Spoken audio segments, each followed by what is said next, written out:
Mami, start na natin. Okay, let's pray muna. Panginoon, maraming salamat, Lord, for bringing us here together, Panginoon, that our common ground is to worship you, Lord Jesus. Lord, today, Sunday, it's your day. Help us to give you our 100% concentration, Lord Jesus. Yes, Lord. So we can listen to your word, participate and worship, Panginoon. Thank you, Lord. Lord, help me to deliver your word the way you want it to be, Lord Jesus. Thank you, Lord.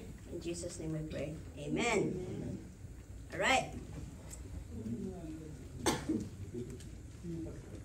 It's snow day, ha? It's a snow week pala. Week. Kasi last kahapon pa, no? So, everybody is, natatakot. Everybody is naghihintay kung anong mangyayari pag may snow. But, here we are. We are the body of Christ. We need to honor the Sabbath day. And today is Sunday, right? And my topic for today is about unity. Unity among Christians. And unity among our unbeliever friends, among our family. Ano nga ba ang unity?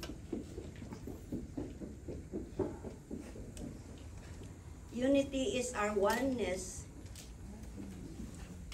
in spirit, our oneness in our heart.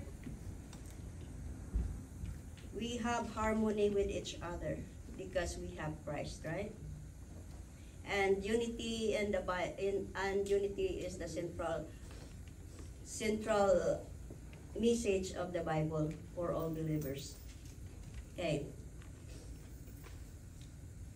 Without unity, anong mangyayari sa church? Anong mangyayari sa body of Christ? Diba? Nagkawatak-watak, nag-aaway-away. So,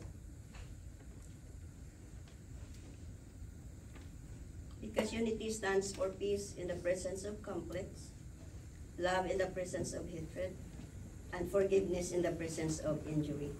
So, what caused us to have this unity in the church? What causes this one? That we need to address this one as a Christian. Because according to the Bible in Psalm 133:1, how good and pleasant it is when brothers, that is the church, live together in unity. And it is very important. According to 1 Corinthians 12:27. That's why we need to follow this one. Now you are the body of Christ and each of you is a part of it. And a body cannot be in this unity or this harmony with itself. So hindi pwede na may pagkakawatak-watak, may pagkakasira tayo dahil we are here in one purpose, with one purpose only, and that is to glorify God. So if we have this unity in this group, do we glorify God for this? No, right? Hindi natin nag-glorify ang Panginoon kung may disunity in the church. That is nangyayari ngayon sa grupong to, sa church natin as of now. There is disunity, there is the spirit of kanya-kanya, right? Mayroon pa spirit ng tampururot. Kunting lang, napakabalat sibuyas, right? So what causes this disunity in the church? According to James 3:16. Okay, James 3:16. For where jealousy and selfish ambition exist, there will be disorder and every vile practice. So saan nagsisimula? Pride. Selfish ambition, and pride is the first sin that was ever committed by Satan, and he brought it down here on earth.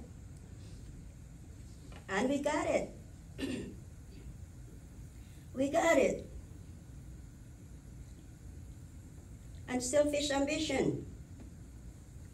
Because you want to be, if you have selfish ambition, you have the pride, anong gusto mo mangyari sa sarili mo? Di ba gusto mo ikaw maitaas? Gusto mo yun eh, kasi gusto mo yung applause ng mga tao. Pero, as a body of Christ, hindi po natin dapat pairalin ito. Ganun eh. Nangyayari yan ngayon sa ating, even sa worship team, nangyayari yun. Pride, selfish ambition. Mas magaling ako sa kanya. May marami akong alam. Pero God, kagaya kay Mark, ginilagay siya ng Panginoon doon dahil God knows what His capabilities is and His ability to do. Hindi po basta-basta lang nilagay dyan ni Pastor si Mark. God is, nilagay siya ng Panginoon doon. Kaya wala po tayo, hindi po dapat umiral ito sa atin because we are in one body.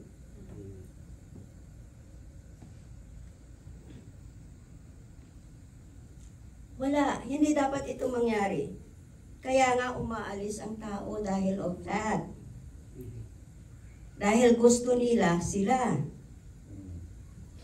They want to do but hindi po silang pinili ng Panginoon. Iba po ang nilagay ng Panginoon. So we don't have the right to oppose God. In the first place, Panginoon ang nagdala, Panginoon na din ang nagbibigay ng anong talent natin eh. But if you don't use your talent, kukunin ulit ng Panginoon yun. God give you talent to be used in the body of Christ, not for your own satisfaction.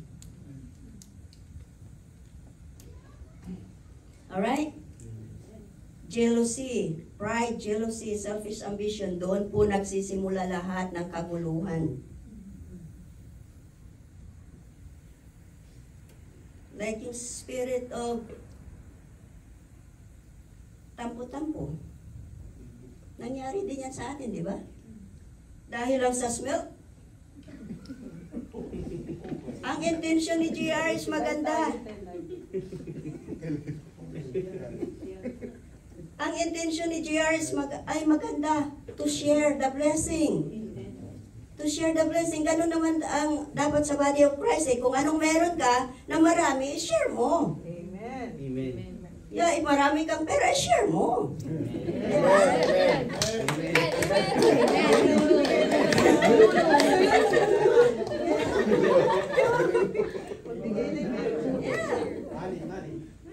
Mang money, maraming money. Diba? Sharing is caring. Magandang intention, pero the spirit of, anong tawag sa tampos sa English? Grudges?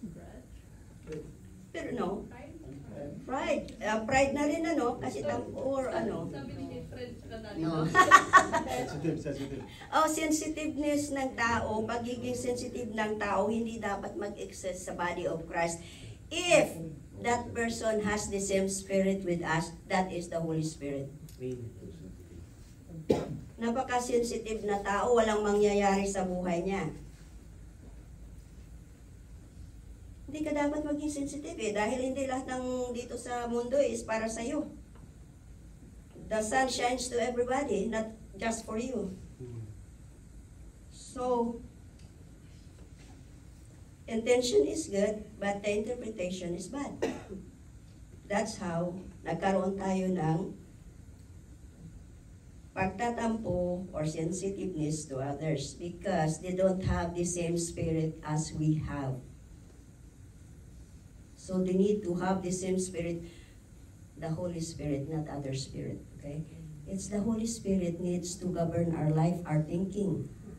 So if the Holy Spirit is in our heart, the way we think governs our heart and our action. So kung wala ang Holy Spirit na nagbabind sa atin, ito pong mangyayari dito sa atin, nagkakawatak-watak po tayo, nagkakagulo-gulo po tayo. Right? So, Ang sabi, kailangan natin, kung hindi, ayaw mong magkagulo-gulo tayo,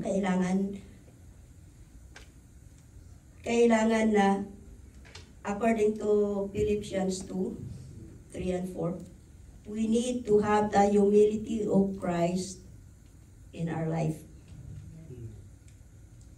Christ, He is God. Pero ano nangyari? Pinako siya sa krus. Yung ginawa ni Jesus to washing the feet of the apostles is a symbol of humility. He is God, but He stooped down. Nagpakababa siya. So we're not going to consider ourselves better than others. Because we are all the same. We are all sinners.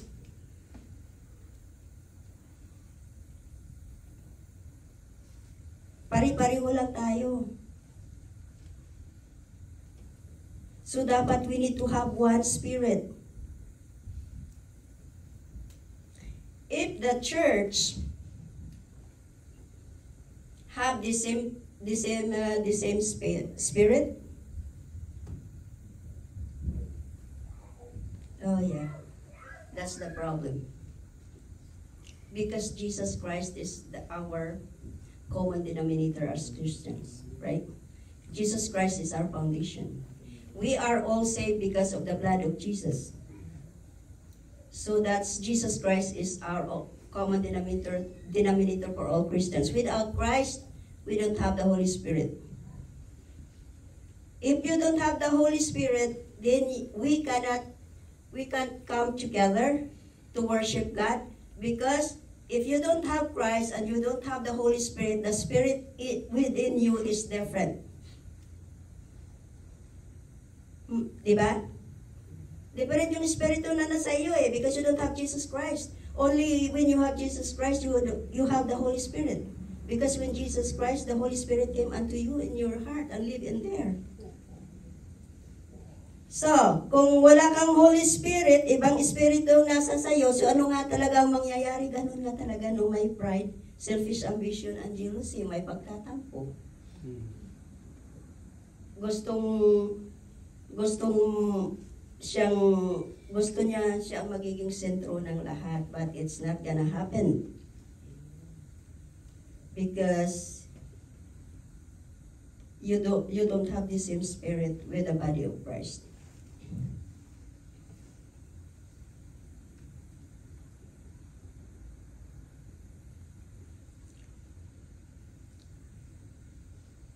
Sabi rin ng 1 Corinthians 3, chapter 3, verse 3.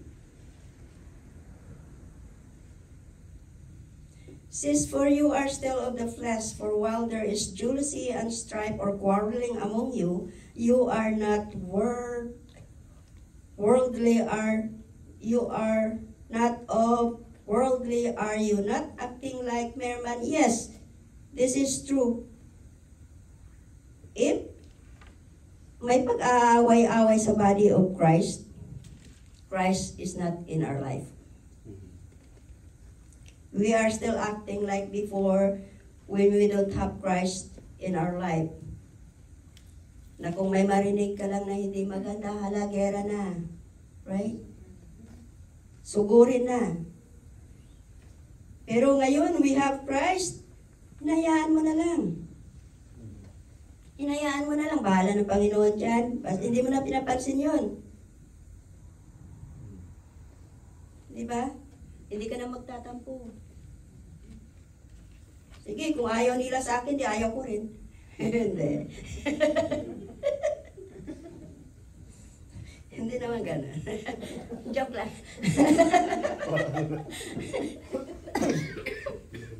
Well, kung ayaw nila sa'yo, then ipag-pray mo. Right? And then maybe baguhin mo yung pag-treat mo sa kanila. Right? Kung ayaw nila sa'yo, then maybe alamin mo bakit ayaw nila sa'yo. And then you need to change yung ayaw nila sa'yo. Diba? Pero pagka, kasi, pairalin natin ang ating flesh, ayaw nila sa akin, huwag. Diba? Diba? Pero hindi dapat ganun. As a Christian, meron na tayong Jesus sa buhay natin. So we need to change that. And the Holy Spirit is already living in us. We need to change. We need to obey what the Holy Spirit is telling us. Kailangan nating we need to be humble. We need to be humble and patient to each other. We need to be gentle. Sabi ni Paul nga we need to bear in mind.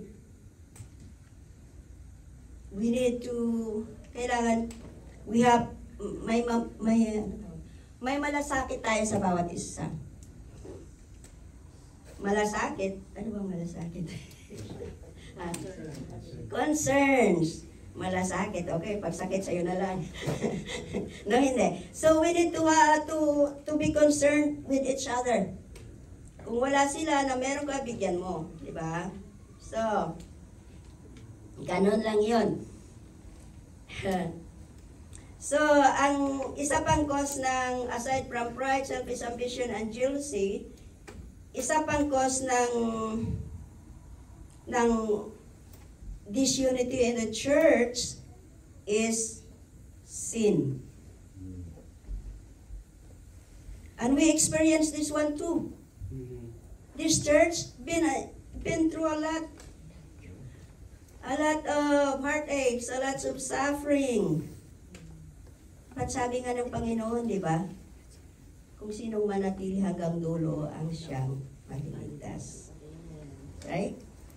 Kasi, sin. We got the pride over here. And the pride is sin also. Self-ambition is sin. Jealousy is sin. That's the cause of every disunity in every believers, in every church. Kasi nga, the church is composed of different people. Diba? Hindi naman tayo pare-pareho eh.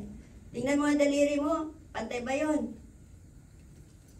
Eh kung pantay yung daliri mo, paano kaya yung tsura?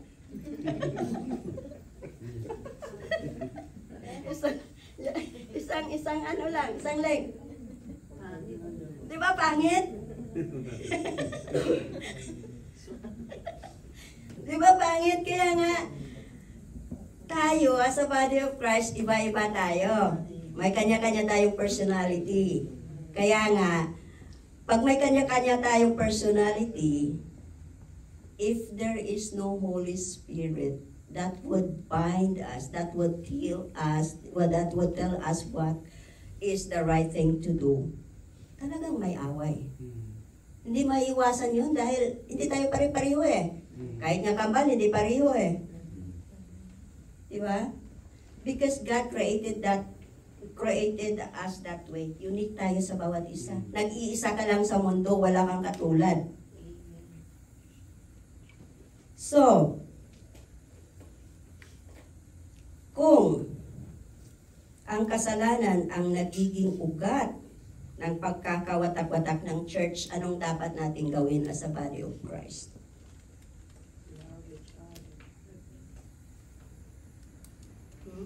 Anong gagawin natin as a body of Christ?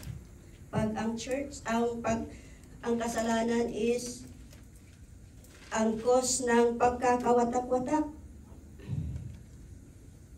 We are doing it right now then. Yung dapat natin gawin, ginagawa rin natin ito ngayon. We need to go back to His Word. And as a body of Christ, we do it right now. At pasasalamat din ako kay Mark dahil nga we have this devotion before we do the worship, before we do the service. And this is one reason why we need to do this, because this is the reason why we need to avoid the disunity in the church. Amen. The church need to be a prayerful church. Prayerful church.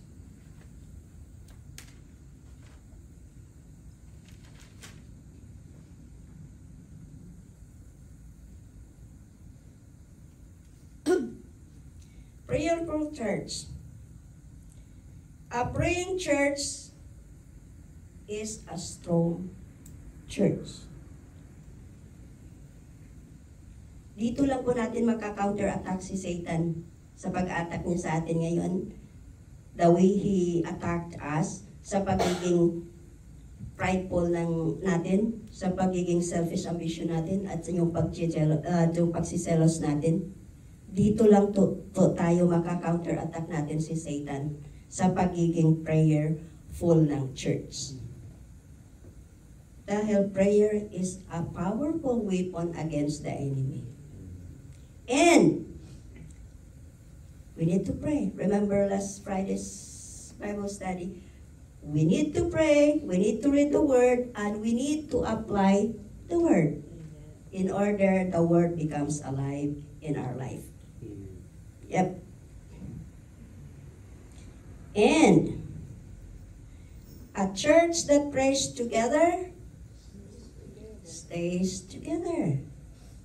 Hindi po walang iwanan po.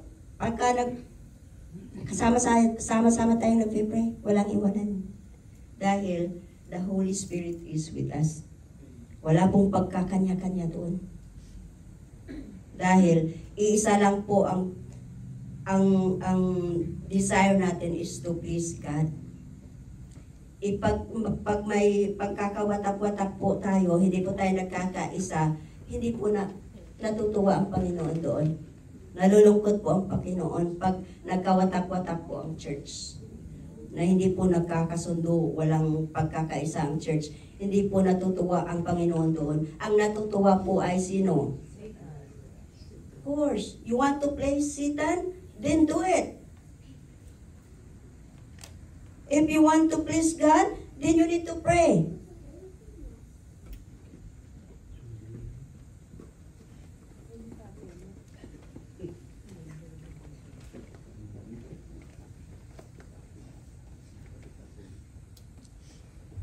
So ang why sin is creeping into the church, into our life, is because we lack of prayer. We lack our relationship with God. Kulang tayo. Kulang. Dahil wala tayong panahon. Yun ang natin, alibay. Yun ang dahilan natin. I don't have time to read the Bible. I don't have time to go to the Bible study. I don't have to go to church because I'm working. Pero, you have time to scroll down to your social media. Right? May oras ka nga makipag-chat eh. But, to read the Word of God, wala kang time. So, if you don't have time to read the Word of God, so anong mangyayari? God has no time for you too. Satan has a lot of time for you. Right? Satan would give you something that that is pleasing to your eyes, to your mind. Doon kay titip ni Satan kung anong maganda sa mata mo. Pero he just want you to be distracted. Hindi ka makapokus sa Panginoon. That's his strategy. He wants you to be distracted. Hindi ka makapokus. Kasi kung makapokus ka sa Panginoon, iiyak na siya. Kasi wala na siyang minion. Ha? Wala na siyang minion. Dahil ikaw ang minion niya eh. If you don't have time to God, ikaw ang minion ni Satan dito. Okay po? Naalala ko tuloy nung Wednesday yung Bible study namin. We are the body of Christ. Yung joke ni Pastor, pero hindi ako marunong mag-joke nun eh. Kaya si Pastor lang nakaka-joke nun eh. We are the body of Christ, right? Si Pastor magaling doon eh. Gusto ko yun eh. Pero hindi ako marunong doon eh. We are the body of Christ. We are not the same. We are different. We have different purpose. We have different talent. Right? Hindi tayo pare-pareho kasi kung pare-pareho siguro tayo, makakamukha tayo. Gusto niyo ba yan? Kakamukha tayo.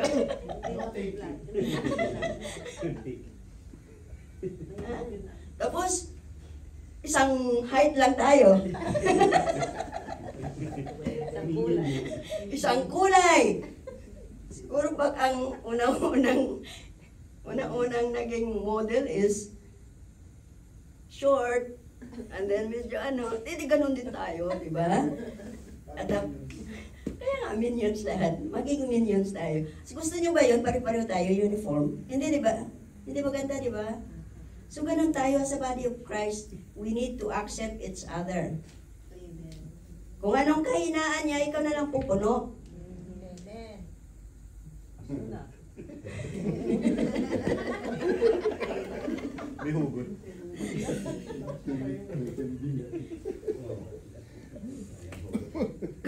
Kung anong sobra sa kanya, sabihin mo, bawas-bawasan mo naman. Di ba? Kung sobra na maganda, okay ipamigay. Pero yung hindi maganda, huwag mo nang pamigay. Palitan mo na. Right? So, to be with God,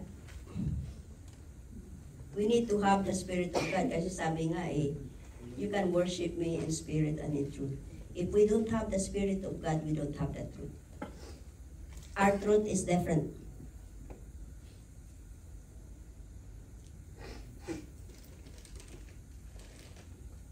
Kaya nga,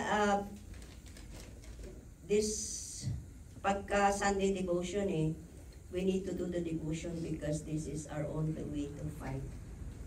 To fight the fight. Right? To fight the fight with our enemies. Our enemies is not our brothers and sisters in flesh, but Satan. So if you don't want this unity in the church, we need to have one Spirit. And that is the Holy Spirit. So, 1 Thessalonians 5:11, my last verse.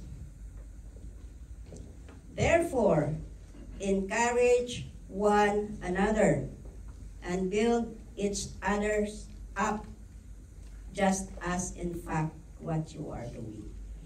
So, build one another, encourage one another. That's why we are here. We encourage each other. Because, are we doing this? Because we love each other. Amen. As a body of Christ, we love each other. Amen. We are sisters and brothers in Christ.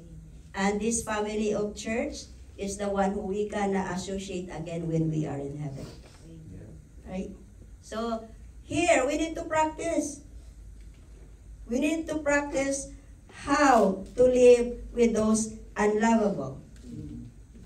We need to practice how to associate with those people that it's hard to please. Yung mga balat sibuyas, yung mga matampuhin, we need to learn how to deal with them. Dito pa lang. Kasi pagdating sa langit, forever na yon.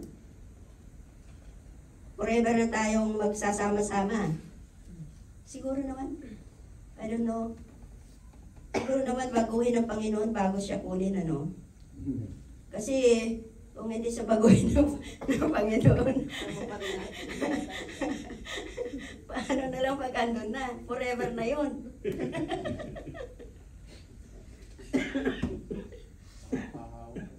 Ha? Oh yeah, hindi ka, Baka hindi makasama. baka hindi makasama, maiwan, Hindi makasama. Yeah, kasi there is no such thing sa heaven. Maiiwan yun. Maiiwan. Kawawa naman, Pag maiwan, ang tagal niya naghintay, tapos maiwan pa. Tama. Ito yun. Totoo yun, di ba? So, sino ang dapat magsabi noon? Bago-baguhin mo na. Sino ang dapat magsabi noon? Yeah. That's why we need to build up each other. We need to encourage each other. Build up each other with love, right? With love. Hindi mo sabihin, hoy, magbago ka na. Di ba? Kasi, he won't take that positively. Pero pag sinabi mo, kapatid, ganito na tayo, tumanda na tayo dito, tapos ganyan pa rin. Bago ka na. Magbago ka na. Bago maging uli ang lahat. Bago ka maiwan. Diba? Bago ka na. Tanda mo na. Kasi nga, sabi nga matigas na yung buto, hindi na pwedeng iban. Kaya, so God knows, right? Pero ang responsibility lang natin as a Christian is to encourage them and build them up. Hindi tayo makikiayon sa hindi maganda nilang ginagawa. We need to correct that in a good way. In a good way with love. Okay po? Ayun yan, totoo yan.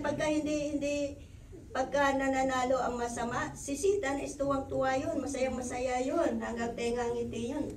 Tawa pa sa'yo. Pero, as a Christian, we need to focus on, we need to fix our relationship with God, and we need to pray. After we pray, we need to apply. Sige po. Thank you. Amen. Pastor, mag-joke ka.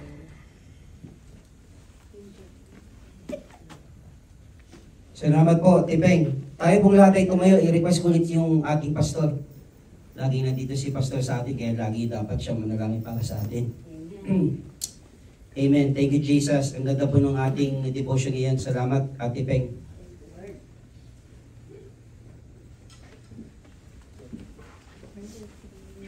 Amen. Thank you, Jesus. Thank you, Lord. Thank you, Jesus. Thank you, Jesus. Thank you, Father.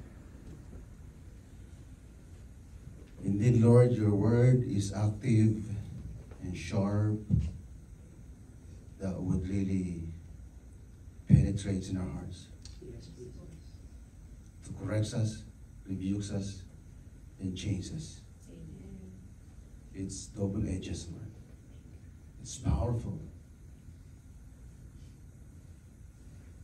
When we get hurt, Lord God, it means you're telling us something. Meron kailangang mabago sa amin. Meron kailangang maayos sa amin. Huwag namin tignan yung iba. Siyasatin namin ang aming mga sarili. Yes, Lord. Thank you, Jesus. Kung ano kami sa inyong harapan. Kung ano yung mali na paulit-ulit namin ginagawa, ito ay nakikita niyo po. Yes, Lord. At alam namin kung ano yung mga mali namin ginagawa na paulit-ulit. Alam namin na hindi po nakalulugod sa inyo. But Lord God, we thank you because there's hope. There's hope in you. In you alone. Na kaming lahat po ay may kanya-kanya hong katangian, may kanya-kanya hong kahinaan. Na instead po yung kahinaan namin yung maghari at mag-take over, mag-control sa aming pang-araw-araw na buhay. Lord, we allow the Holy Spirit to take control of our life. Maghari ang banal na Espiritu sa puso namin. Hindi namin kayang baguhin ang aming mga sarili, Lord. It's only you that could change us. Ayaw namin, Lord, na manatili na namumuhay ng may sama na loob, namumuhay ng may galit sa kapwa, namumuhay na inis sa kapwa namin, lalo na po sa mahal namin sa buhay o kung sino man tao. Lord, hindi niyo po kalooban yun na nanatili sa puso namin. Lord, please help us to set us free from this kind of bondage. The enemy wants to take over in our life and we resist the works of the enemy in the name of Jesus. In the name of Jesus. Lord God, salamat po. Tulungan niyo po kami na maghari sa buhay ng bawat isang espiritu po ng pagkakaisa at tulad ng pinag-aralan namin. Yes, Jesus. Espiritu ng pagpapakumbaba, espiritu ng kababaan ng aming loob. Alisin mo yung espiritu ng pagmamataas. Alisin niyo po yung espiritu ng pagmamalaki at kailanman, Lord, wala kaming may pagmamalaki. Kayo lang, hope, Lord, ang kailangan namin. At lahat ng meron po kami galing po sa inyo. Yung buhay namin galing sa inyo. Yung lakas namin galing sa inyo. Yung income namin na maganda galing sa inyo. Lahat ng meron kami galing sa inyo, Lord. Kaya Lord, ay pinagpapasalamat namin ng lahat ng bagay. Kasama na ho yung buhay namin. At higit sa lahat, yung buhay na walang hanggan, ibinigay niyo pong regalo sa aming lahat. And we thank you so much. At habang kami nandito sa lupa, tulungan niyo po kami na mahalin namin ang bawat isa. Tulungan niyo po, Lord, kami, yung tao na mahirap naming mahalin, tulungan niyo po kami na mamahal po siya. Huwag namin patagalin ang panahon na mayroon kaming sama ng loob at galit. Kausapin niyo po kami, speak to us, Lord God, to love that person. And we cannot do this, Lord, by our own strength. That's why we need your help, Lord Jesus. We need the Holy Spirit to help us na ma-overcome namin, Lord, yung gawa ng kaaway sa buhay namin. And we thank you, Lord. Alam namin na mayroon pang pag-asa sa tulong at sa awa at sa habag mo sa buhay ng bawat isa amin. Maraming pong salamat po sa mga sandaling ito. Salamat po sa iyong anak na ginamit. Salamat sa kabuhayan, Sister Marife, to share your word to us. Salamat po, nawa ay magising kami. At sa pagkagising namin, gumawa kami ng aksyon ng pagbabago. At pagsunod sa inyo at pagtunay na paggawa ng naaayon sa iyong kalooban. I-bless niyo po ang gawain ngayong umaga. Fill this place, Lord, with your presence, with your spirit. At patuloy na kayo po ang maitaas lamang o sa lugar na ito, wala pong iba. I-bless niyo po ang worship service. I-bless niyo po ang practice. Kayo po ang maging sentro ng gathering na ito. Wala pong ibang maitatas kundi ang pangalan mo, Lord. Marami pong salamat. Ingatan niyo po ang mga kapatid namin, Lord, na nagdadrive, na nasa daan.